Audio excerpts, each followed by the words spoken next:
A Era das Revoluções, capítulo 9. Rumo a um mundo industrial. Epígrafe. De fato, estes são os tempos gloriosos para os engenheiros. James Naismith, inventor do martelo a vapor. Diante de suas testemunhas, ó seita progressiva, louvai o poder da locomotiva. Louvai nós o vapor e as chaminés de ferro. Apomier. Parte 1. Em 1848, somente uma economia estava efetivamente industrializada, a inglesa, e consequentemente dominava o mundo. Provavelmente na década de 1840, os Estados Unidos e uma boa parte da Europa Ocidental e Central já tinham ultrapassado ou se encontravam na soleira da Revolução Industrial.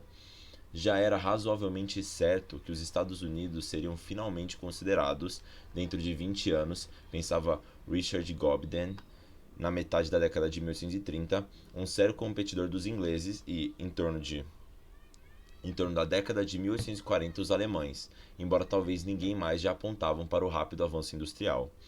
Mas perspectivas não são realizações e, por volta da década de 1840, as efetivas transformações industriais do mundo que não falava a língua inglesa ainda eram modestas. Havia, por exemplo, em 1850, um total de pouco menos que 100 milhas de ferrovias em toda a Espanha, Portugal, Escandinávia, Suíça e toda a Península Balcânica, e, tirando os Estados Unidos, menos do que isto em todos os continentes não europeus juntos. Se excluirmos a Grã-Bretanha e algumas outras partes, o mundo social e econômico da década de 1840 pode facilmente ser visto de uma maneira não muito diferente daquela de 1788. A maioria da população do mundo, então como anteriormente, era de camponeses. Em 1830 havia, afinal de contas, somente uma cidade ocidental de mais de 1 milhão de habitantes, Londres, uma de mais de meio milhão, Paris, e, tirando a Grã-Bretanha, somente 19 cidades europeias de mais de 100 mil habitantes. Esta lentidão de mudança no mundo não britânico significava que seus movimentos econômicos continuaram, até o fim de nosso período, a serem controlados pelo antiquado ritmo de boas e más colheitas, ao invés do novo ritmo de booms e recessões industriais que se alternavam. A crise de 1857 foi provavelmente a primeira de alcance mundial causada por acontecimentos diferentes da catástrofe agrária. Este fato, por acaso, teve as mais extensas consequências políticas. O ritmo de mudança nas áreas industriais e não industriais foi muito variado entre 1780 e 1848. A crise econômica que ateou fogo a tamanha parte da Europa em 1846 a 48 foi uma depressão do velho estilo, predominantemente agrária. Foi de certa forma a última, e talvez a pior, catástrofe econômica do Ancien Regime. Tal não se deu na Grã-Bretanha, onde a pior recessão do período inicial do industrialismo ocorreu entre 1839 e 42 por razões puramente modernas, coincidindo de fato com baixíssimos preços do trigo. O ponto de combustão social espontânea na Grã-Bretanha foi alcançado na não planejada greve geral dos cartistas, no verão de 1842, os chamados Plug Riots. Quando esse ponto foi alcançado no continente, em 1848, a Grã-Bretanha estava simplesmente sofrendo a primeira depressão cíclica da longa era de expansão vitoriana, como também a Bélgica, a outra economia mais ou menos industrial da Europa. Uma revolução continental sem um correspondente movimento britânico, como previu Marx, estava condenada. O que ele não tinha previsto foi que a disparidade entre o desenvolvimento britânico e o continental tornasse inevitável que o continente se insurgisse sozinho. Contudo, o que é importante sobre o período que vai de 1789 a 848 não é que, por padrões posteriores, suas mudanças econômicas fossem pequenas, mas sim que as mudanças fundamentais estavam claramente acontecendo. A primeira dessas mudanças foi demográfica. A população mundial, e em especial a população do mundo dentro da órbita da Revolução Dupla, tinha iniciado uma explosão sem precedentes, que tem multiplicado seu número no curso dos últimos 150 anos, visto que poucos países, antes do século XIX, tinham qualquer coisa que se parecesse com um censo, sendo os existentes de pouca confiança.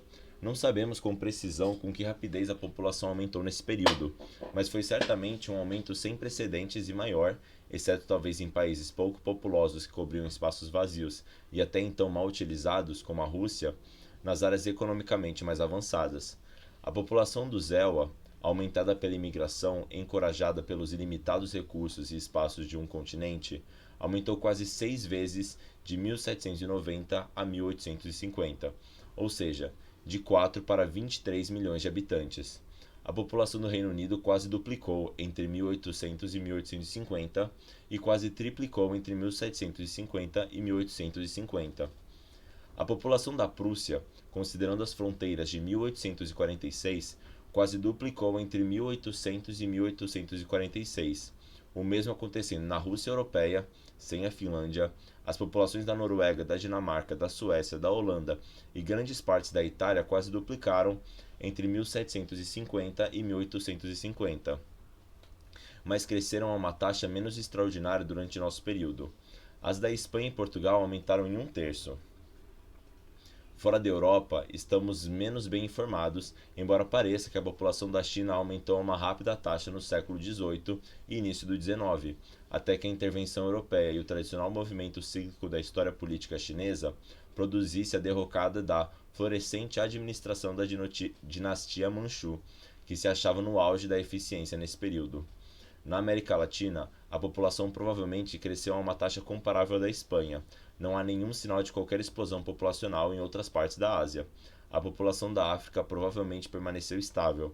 Somente certos espaços vazios habitados por colonizadores brancos aumentaram a uma taxa realmente extraordinária, como a Austrália, que em 1790 virtualmente não tinha habitantes brancos, mas por volta de 1851 tinha meio milhão. O extraordinário aumento da população naturalmente estimulou muito a economia, embora devêssemos considerá-la antes como uma consequência do que uma causa exterior da revolução econômica, pois sem ela um crescimento populacional tão rápido não poderia ter sido mantido durante mais do que um limitado período. De fato, na Irlanda, onde não foi suplementado por uma revolução econômica constante, esse crescimento não foi mantido. Ele produziu mais trabalho, sobretudo mais trabalho jovem e mais consumidores.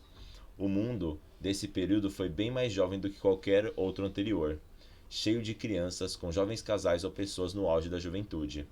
A segunda maior mudança foi nas comunicações.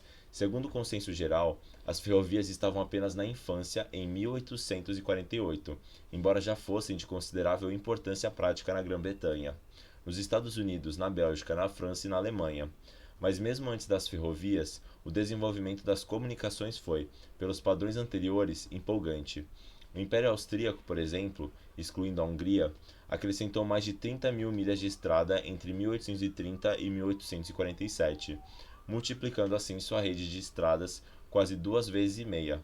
A Bélgica quase duplicou sua rede de estradas entre 1830 e 1850, e até mesmo a Espanha, graças em grande parte à ocupação francesa, quase duplicou sua diminuta teia viária. Os Estados Unidos, como de costume mais gigantescos em seus empreendimentos do que qualquer outro país, multiplicou seu sistema viário para carruagens em mais de 8 vezes, de 21 mil milhas em 1800 para 170 mil em 1850. Enquanto a Grã-Bretanha adquiria seu sistema de canais, a França construía 2.000 milhas deles entre 1800 e 1847, e os Estados Unidos abriam rotas fluviais tão importantes como as do lago Erie, do Chesapeake e do Ohio. O total de tonelagem mercante do mundo ocidental mais do que duplicou entre 1800 e o início da década de 1840, e já os navios a vapor uniam a Grã-Bretanha e a França em 1822 e subiam e desciam o Danúbio. Em 1840, havia cerca de 370 mil toneladas de navios a vapor comparadas a 9 milhões de toneladas de navios à vela, embora isso já representasse na verdade cerca de 1/6 da capacidade de carga. Novamente aqui os americanos ultrapassaram o mundo, competindo até mesmo com os britânicos quanto à posse da maior frota mercante. Também não devemos subestimar a melhoria da velocidade e da capacidade de carga assim alcançadas. Sem dúvida que o serviço de carruagens que conduziu o czar de todas as Rússias de São Petersburgo a Berlim em 4 dias, 1834, não estava à disposição de pessoas menos importantes, mas já era disponível o novo e rápido correio, copiado dos franceses e dos ingleses, que depois de 1824 ia de Berlim a Magdeburgo em 15 horas, ao invés de 2 dias e meio. A ferrovia e a brilhante invenção da Rowland Hill, da cobrança padronizada para a matéria postal em 1839, suplementada pela invenção do selo adesivo em 1841, multiplicaram os correios,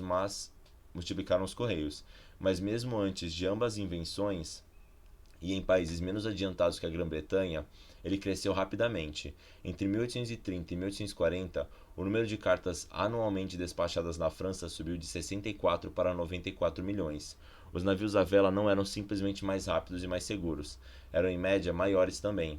Tecnicamente, sem dúvida, estas melhorias não foram tão inspiradoras quanto as ferrovias, embora as arrebatadoras pontes que se curvavam sobre os rios, as grandes vias aquáticas artificiais e as docas, os esplêndidos veleiros deslizando como cisnes a toda vela e as novas e elegantes carruagens do serviço postal fossem e continuem a ser alguns dos mais belos produtos do desenho industrial. Mas como meio para facilitar as viagens e os transportes, para unir a cidade ao campo, as regiões pobres às ricas, as ferrovias foram admiravelmente eficientes. O crescimento da população deveu muito a elas, pois o que em tempos pré-industriais o retardava não era tanto a alta taxa de mortalidade, mas sim as catástrofes periódicas, frequentemente muito localizadas, de fome e escassez de alimentos. Se a fome se tornou menos ameaçadora no mundo ocidental nesse período, exceto em anos de fracasso quase universal nas colheitas, como em 1816 a 17 e 1846 a 48, foi primordialmente devido a essas melhorias no transporte, bem como, é claro, a melhoria geral na eficiência de governo e administração. Capítulo 10. A terceira grande mudança foi, naturalmente, no volume do comércio e da emigração. Não em toda parte, sem dúvida. Não há, por exemplo, qualquer sinal de que os camponeses da Calábria e da Apulia já estivessem preparados para emigrar, nem que o montante de mercadorias trazido para a grande feira de Nijni Novgorod tivesse aumentado de forma surpreendente. Mas, tomando-se o mundo da Revolução Dupla como um todo, o movimento de homens e mercadorias já tinha o ímpeto de um deslizamento de terra. Entre 1816 e 1850, perto de 5 milhões de europeus deixaram seus países nativos, quase 4/5 deles para as Américas. E dentro dos países, as correntes de migração interna eram bem maiores. Entre 1780 e 1840, o comércio internacional em todo o mundo ocidental mais do que triplicou. Entre 1780 e 1850, ele se multiplicou em mais de 4 vezes. Por padrões posteriores, tudo isso foi sem dúvida muito modesto, mas, por padrões anteriores, e afinal de contas estes eram os padrões utilizados pelos contemporâneos para estabelecer comparações com sua época, eles estavam além dos sonhos mais loucos. Parte 2. O que foi mais relevante depois de 1830, o ponto-chave que o historiador de nosso período não pode perder, qualquer que seja seu campo de interesse particular, é que o ritmo da mudança social e econômica acelerou-se visível e rapidamente. Fora da Grã-Bretanha, o período da Revolução Francesa e de suas guerras trouxe relativamente pouco avanço imediato, exceto nos Estados Unidos, que saltaram à frente depois de sua guerra de independência, duplicando a área cultivada por volta de 1810, multiplicando a frota mercante em 7 vezes e demonstrando suas capacidades futuras de uma maneira geral. Não só o descaroçador de algodão, mas também o navio a vapor, o desenvolvimento inicial da produção em série, o moinho de farinha sobre uma correia de transmissão de Oliver Evans, são avanços americanos deste período.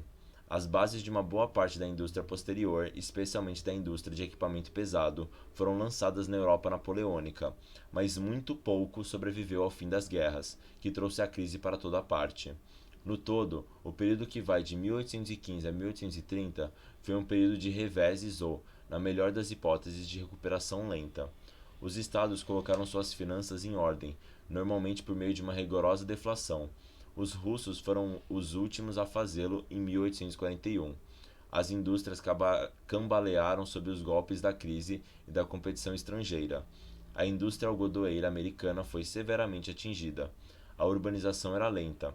Até 1828, a população rural francesa cresceu tão rapidamente quanto a das cidades. A agricultura definhava, especialmente na Alemanha. Ninguém que se pusesse a observar o crescimento econômico do período, mesmo fora do âmbito de formidável expansão econômica britânica, se sentiria inclinado ao pessimismo. Mas poucos julgariam que qualquer outro país, a não ser a Grã-Bretanha e talvez os Estados Unidos, estivesse no portal imediato da Revolução Industrial.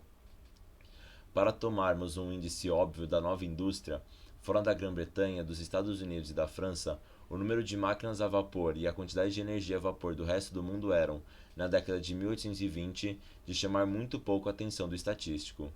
Depois de 1830, ou por esta época, a situação mudou rápida e drasticamente a ponto de, por volta de 1840, os problemas sociais característicos do industrialismo, do novo proletariado, os horrores da... Nossa, não sei.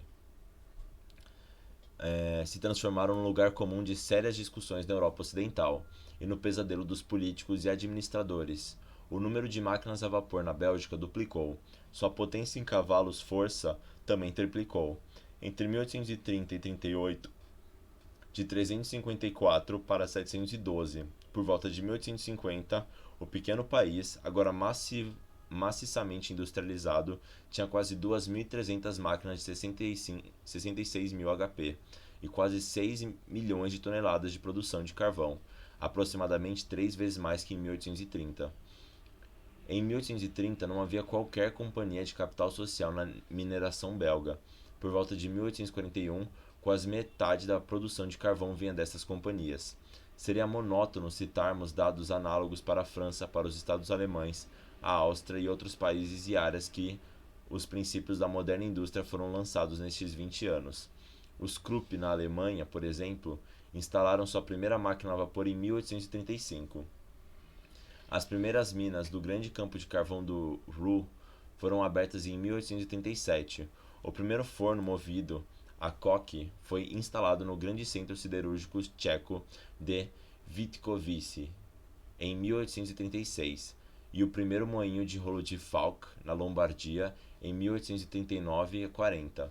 Tanto mais monótono porque a industrialização realmente maciça, com exceção da Bélgica e talvez da França, só ocorreu depois de 1848. Os anos que vão de 1830 a 48 marcaram o nascimento de áreas industriais, de famosos centros e firmas industriais cujos nomes se tornaram conhecidos até nossos dias, mas não determinam nem mesmo sua adolescência, quanto mais sua maturidade. Observando-se a década de 1830, sabemos o que significou aquela atmosfera de excitada experimentação técnica, de empreendimento inovador e insatisfeito. Significou a abertura do meio-oeste americano, mas a primeira ceifeira mecânica de Cyrus McCormick e os primeiros 78 alqueires de trigo enviados de Chicago para o leste em 1836 somente têm lugar na história por causa do que provocaram depois de 1850. Em 846, a fábrica que arriscasse a produção de uma centena de ceifeiras ainda deveria ser parabenizada por sua ousadia.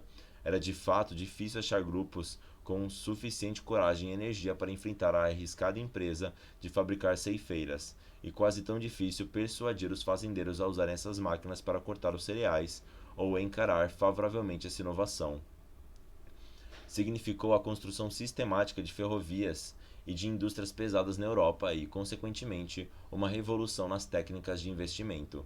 Mas se os irmãos Pereire não se tivessem formado nas grandes aventureiros das finanças industriais depois de 1851, deveríamos prestar pouca atenção no projeto que eles apresentaram em vão ao novo governo francês de 1830, o de um escritório de empréstimos onde a indústria poderá pedir emprestado a todos os capitalistas nos termos mais favoráveis, através do intermédio de banqueiros mais ricos atuando como fiadores.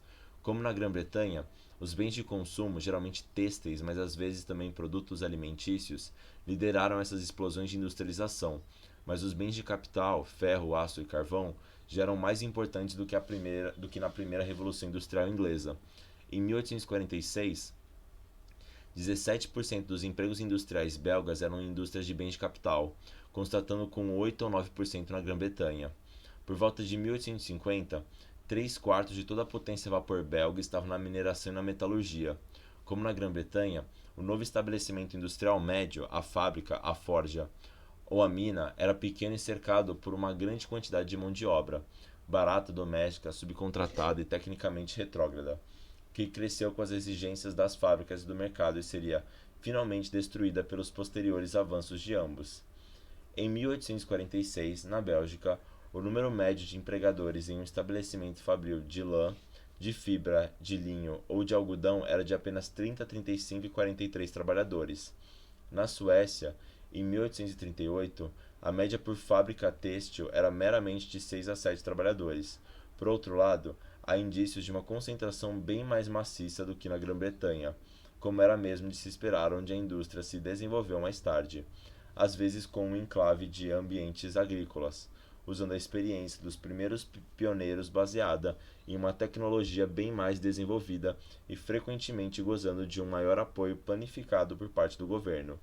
Em 1841, na Boêmia, 3/4 de todas as fiandeiras automáticas de algodão eram empregadas em fábricas com mais de 100 trabalhadores cada uma, e quase a metade em 15 fábricas com mais de 200 trabalhadores cada. Por outro lado, virtualmente toda a tecelagem até a década de 1850 era feita em teares manuais. Naturalmente, isto era ainda mais acentuado nas indústrias pesadas, que agora assumiam a vanguarda. A fundição belga média tinha, em 1838, 80 trabalhadores. A mina belga média tinha, em 1846, perto de 150. Para não mencionarmos os gigantes industriais como a Cockerill de Serengue, que empregava 2.000 trabalhadores. O panorama industrial era, assim, muito semelhante a uma série de lagos cobertos de ilhas. Se tomarmos o campo em geral como lago, as ilhas representam as cidades industriais, os complexos rurais, tais como as redes de aldeias manufatureiras tão comuns nas montanhas da Alemanha Central e da Boêmia, ou as áreas industriais, cidades têxteis como Mulhouse, Lille ou Rouen na França. Elberfeld-Bargen, terra natal da religiosa família de mestres algodoeiros de Friedrich Engels, ou Krefeld, na Prússia, o sul da Bélgica ou a Saxônia. Se tomarmos como lago a massa de artesãos independentes, os camponeses produzindo mercadorias para vendê-las durante o inverno e os trabalhadores domésticos, as ilhas representam os engenhos, as fábricas e as minas, e as fundições de variado tamanho. O grosso da paisagem ainda era de muita água ou, para adaptarmos a metáfora um pouco mais à realidade, de juncais de produção em pequena escala ou dependente que se formavam ao redor dos centros industriais e comerciais. As indústrias domésticas e outras fundadas anteriormente como apêndices do feudalismo também existiam. A maioria delas, por exemplo a indústria silesiana do linho, se achava em rápido e trágico declínio. As grandes cidades quase não eram industrializadas, embora mantivessem uma vasta população de trabalhadores e artesãos para servirem às necessidades do consumo, transporte e serviços. Das cidades do mundo com mais de 100.000 habitantes, fora Lyon, só as inglesas e americanas tinham centros nitidamente industriais. Milão, por exemplo, em 1841, tinha somente 2 pequenas máquinas a vapor. De fato, o típico centro industrial, tanto na Grã-Bretanha quanto no continente europeu, era uma cidade provinciana pequena ou de tamanho médio, ou ainda um complexo de aldeias. Sob um importante aspecto, entretanto, a industrialização continental, e até certo ponto americana, diferia da inglesa. As pré-condições para seu desenvolvimento espontâneo, através da empresa privada, foram menos favoráveis, como vimos na Grã-Bretanha, após uma lenta preparação de cerca de 200 anos. Não houve escassez real de quaisquer dos fatores de produção e nenhum obstáculo institucional para o pleno desenvolvimento capitalista. O mesmo não aconteceu em outros países. Na Alemanha, por exemplo, houve uma nítida escassez de capital. A própria modéstia do padrão de vida das classes médias alemães, maravilhosamente transformado, embora dentro da encantadora austeridade da decoração de interiores de Biedermeier, o demonstra. Frequentemente se esquece que, pelos padrões alemães contemporâneos, Goethe, cuja casa em Weimar apresenta um pouco mais de conforto, embora não muito mais, do que os padrões dos modestos banqueiros de seita britânica de Clapham, era deveras um homem muito rico. Na década de 1820, as senhoras da corte, até mesmo as princesas em Berlim, usavam simples vestidos de percal durante todo o ano. Se possuíam um vestido de seda, aguardavam-no para ocasiões especiais. Os tradicionais sistemas de grêmios ou guildas de mestres, artífices e aprendizes ainda se constituía em um obstáculo para o empreendimento capitalista, para a mobilidade da mão de obra qualificada e mesmo para qualquer mudança econômica. A obrigação de que um artesão pertencesse a uma guilda foi abolida na Prússia em 1811, embora não o fossem as próprias guildas, cujos membros eram, além disso, fortalecidos politicamente pela legislação municipal do período. A produção dos grêmios permaneceu quase intacta até as décadas de 1830 e 1840. Em outros países, a introdução plena de Gewerbefreiheit teve que esperar até a década de 1850. A multiplicidade de estados diminutos, cada um com seus controles e interesses estabelecidos, ainda inibia o desenvolvimento racional. A simples construção de uma união aduaneira geral, como o que a Prússia conseguiu realizar em seu próprio interesse e pela pressão de sua posição estratégica entre 1818 e 1834, era, com exceção da Áustria, um triunfo. Todo governo mercantilista ou paternal baixava seus regulamentos e disposições administrativas sobre o assunto para benefício da estabilidade social.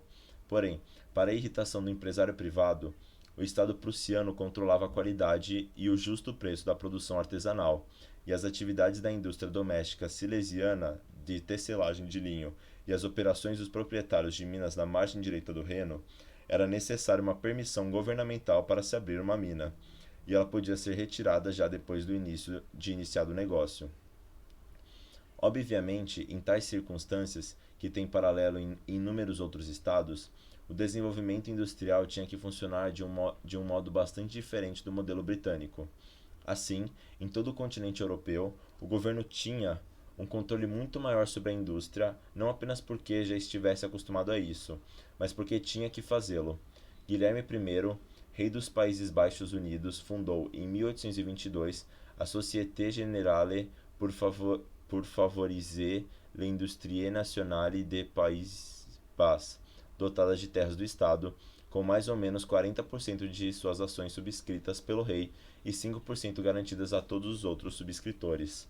O Estado prussiano continuou a controlar a operação de uma grande proporção das minas do país. Sem exceção, todos os novos sistemas ferroviários foram planejados pelos governos e, se não foram efetivamente construídos por eles, foram incentivados pela subvenção de concessões favoráveis e pela garantia de investimentos.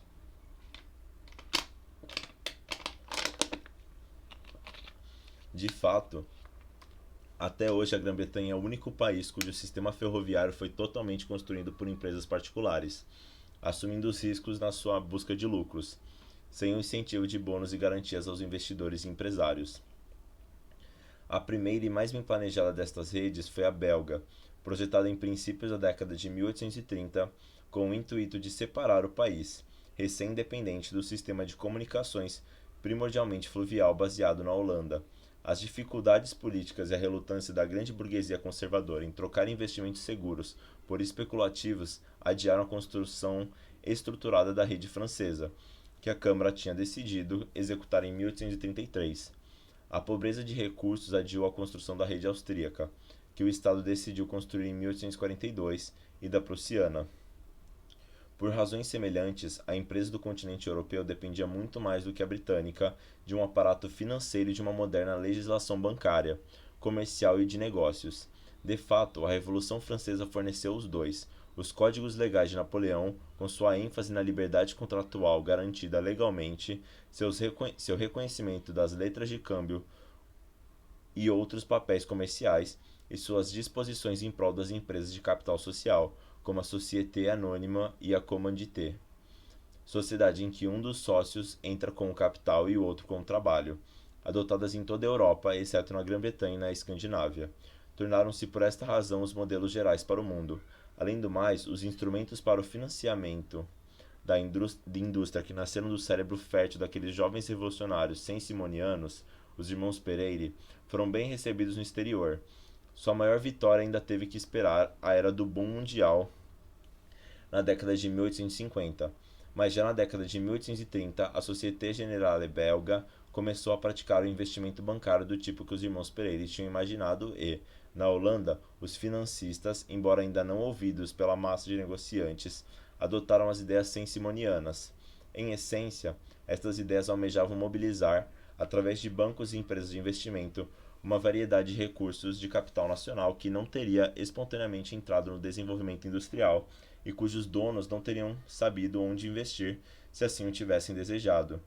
Depois de 1850, deu-se o fenômeno continental característico, especialmente alemão, do grande banco atuando também como investidor e dessa forma dominando a indústria e facilitando sua concentração precoce. Entretanto, o desenvolvimento econômico desse período contém um gigantesco paradoxo: a França. Teoricamente, nenhum país deveria ter avançado mais rapidamente. Ela possuía, como já vimos, instituições ajustadas de forma ideal ao desenvolvimento capitalista. O talento e a capacidade inventiva de seus empresários não tinham paralelo na Europa.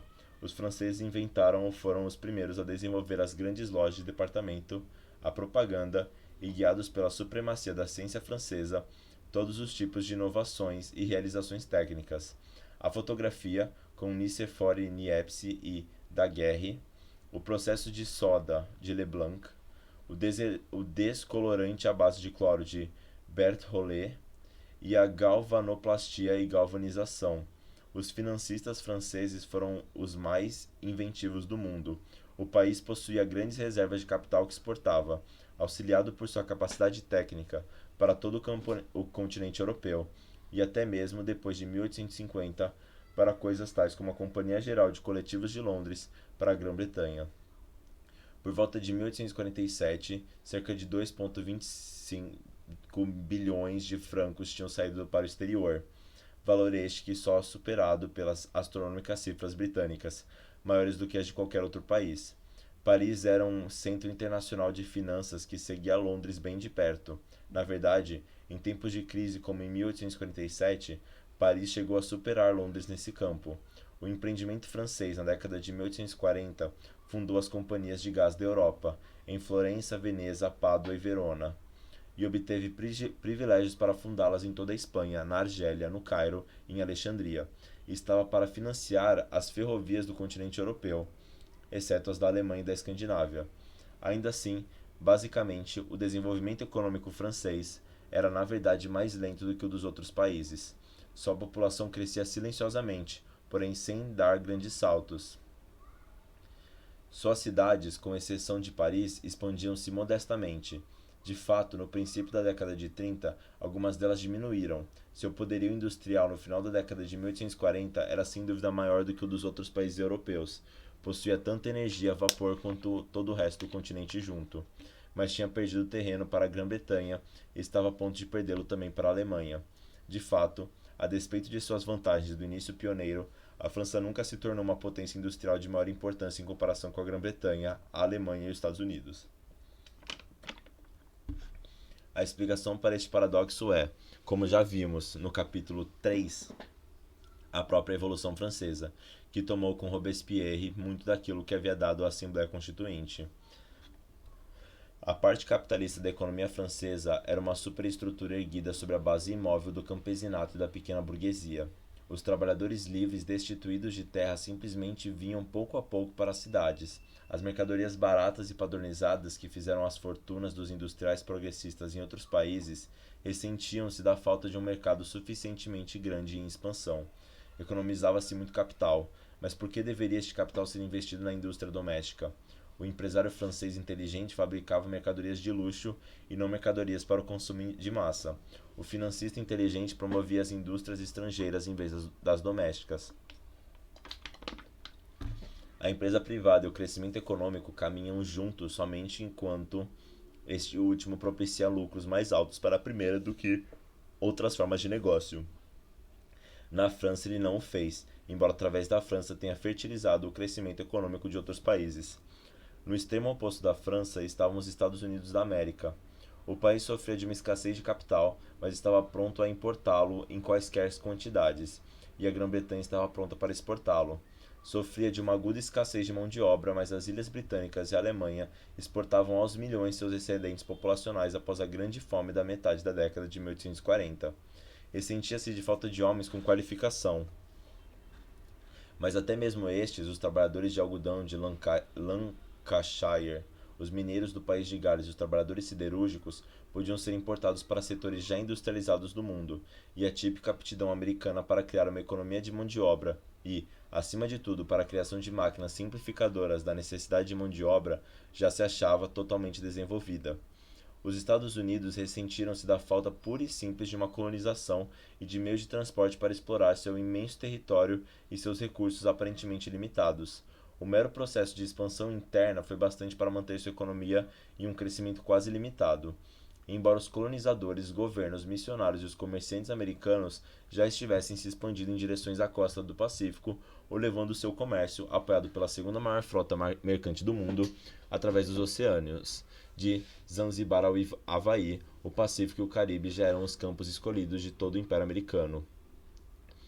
Toda a instituição da nova república incitava a acumulação, a engenhosidade e a iniciativa privada. Uma vasta população nova, estabelecida nas cidades litorâneas e nos novos estados interioranos, recentemente ocupados, exigia os mesmos bens e equipamentos agrícolas, domésticos e pessoais padronizados e fornecia um mercado homogeneidade ideal. As necessidades de invenção e iniciativa eram grandes, e sucessivamente vinham a atendê-las os inventores do navio a vapor, 1807 a 13, da humilde taxinha, 1807, da máquina de fazer parafusos, 1809, da dentadura postiça, 1822, do fio encapado, 1827 a 31, do revólver, 1835, da ideia da máquina de escrever e da máquina de costura, 1843 a 1846, da prensa rotativa, 1846, de uma série de máquinas agrícolas. Nenhuma economia se expandiu mais rapidamente nesse período do que a americana, embora sua arrancada realmente decisiva só viesse a ocorrer depois de 1860. Só um grande obstáculo atrapalhava a conversão dos Estados Unidos na potência econômica mundial em que logo se tornaria: o conflito entre o norte agrícola e industrial e o sul semicolonial. Enquanto o norte se beneficiava do capital, da mão de obra e das habilidades da Europa, e notadamente da Grã-Bretanha, como uma economia independente, o sul, que importava poucos desses recursos, era uma economia tipicamente dependente da Grã-Bretanha. O próprio sucesso em suprir as fábricas em expansão de Lancashire, com quase todo o seu algodão, perpetuava a dependência, comparável àquela que a Austrália estava prestes a cair com o lã e a Argentina com a carne. O sul era favorável ao livre comércio, que lhe possibilitava vender à Grã-Bretanha e, em troca, comprar as baratas mercadorias britânicas. O norte, quase que desde o princípio, 1816, protegia firmemente o industrial nativo contra qualquer estrangeiro, isto é, britânico, que pudesse competir naquela época com ele a preços inferiores. O norte e o sul competiam pelos territórios do oeste, o sul para as plantações escravas e os poceiros retrógrados com suas culturas subsistências em terras devolutas às montanhas, e o norte para as segadoras mecânicas e os matadouros de grande porte, e até a era da ferrovia transcontinental, o sul, que controlava o delta do Mississippi, onde o meio-oeste encontrou seu principal escoamento, tinha alguns fortes trunfos econômicos. O futuro da economia americana só seria decidido na Guerra Civil, que foi de 1861 a 1865, que foi, de fato, a unificação da América através do capitalismo do Norte. O outro futuro gigante do mundo econômico, a Rússia, era até então economicamente desprezível, embora observadores de larga visão já previssem que seus vastos recursos, sua população e seu tamanho iriam mais cedo ou mais tarde projetá-la mundialmente. As minas e as manufaturas criadas pelos czares do século XVIII, tendo senhores ou mercadores feudais como empregados e os servos como operários, estavam declinando lentamente.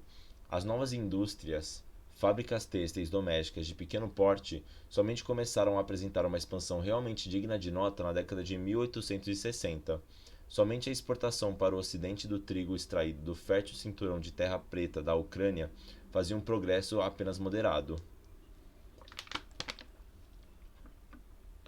A Polônia-Rússia era bem mais adiantada, mas como o resto da Europa Ocidental, da Escandinávia no norte, a Península Balcânica no sul, ainda não se podia divisar a era da grande transformação econômica, nem mesmo da Espanha ou no sul da Itália, com exceção de pequenos trechos da Catalunha e do País Basco.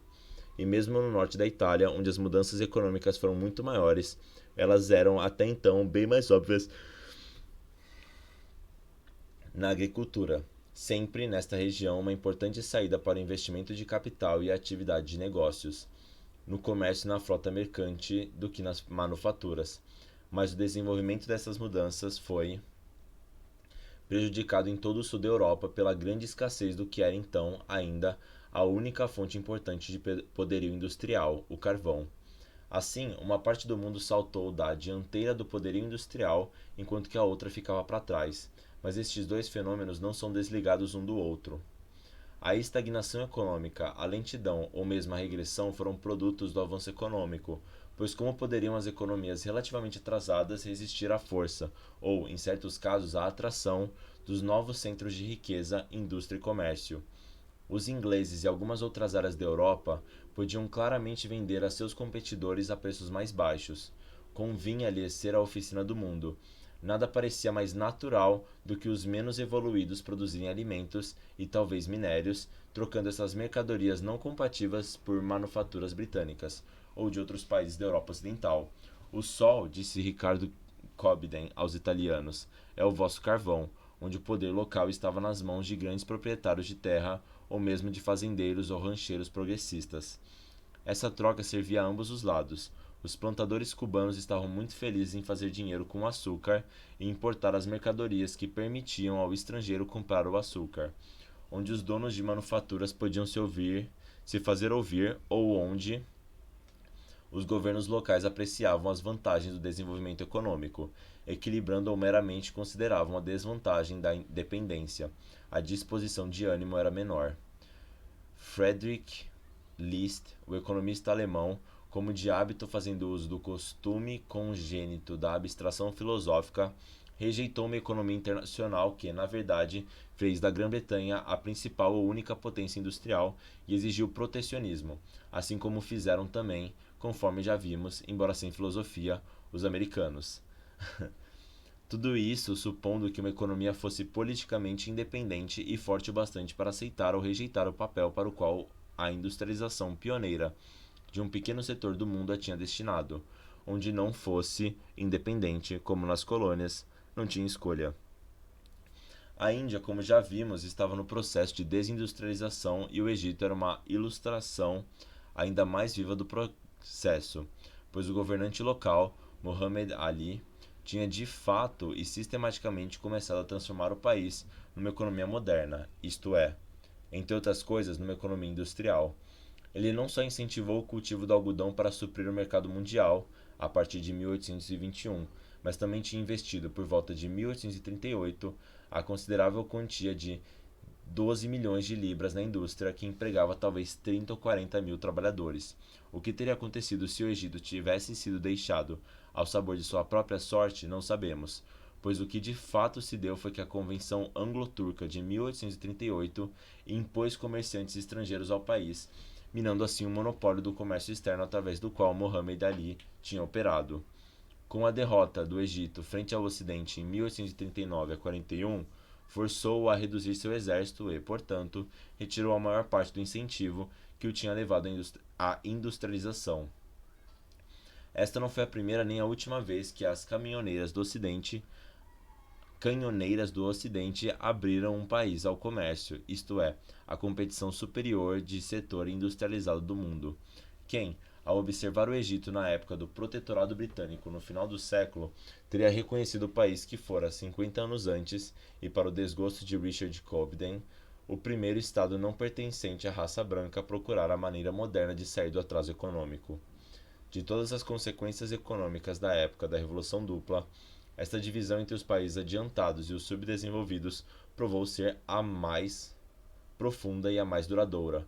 Falando a grosso modo, por volta de 1848, estava claro que os países deviam seguir o exemplo do primeiro grupo, isto é, da Europa Ocidental, exceto a Península Ibérica, da Alemanha, do norte da Itália e partes da Europa Central, da Escandinávia, dos Estados Unidos e talvez das colônias controladas pelos imigrantes de língua inglesa. mas também era claro que o resto do mundo estava, com exceção de alguns pedaços, muito atrasado ou se transformando sob a pressão informal das exportações e importações ocidentais, ou sob a pressão militar das canhoneiras e das expedições militares ocidentais, em decadências econômicas do Ocidente, até que os russos tivessem desenvolvido, na década de 1930, meios de transpor esse fosso entre atrasado e adiantado. Ele permaneceria imóvel, intransponível e mesmo crescendo, entre a minoria e a maioria dos habitantes do mundo. Nenhum outro fato determinou a história do século XX de maneira mais firme.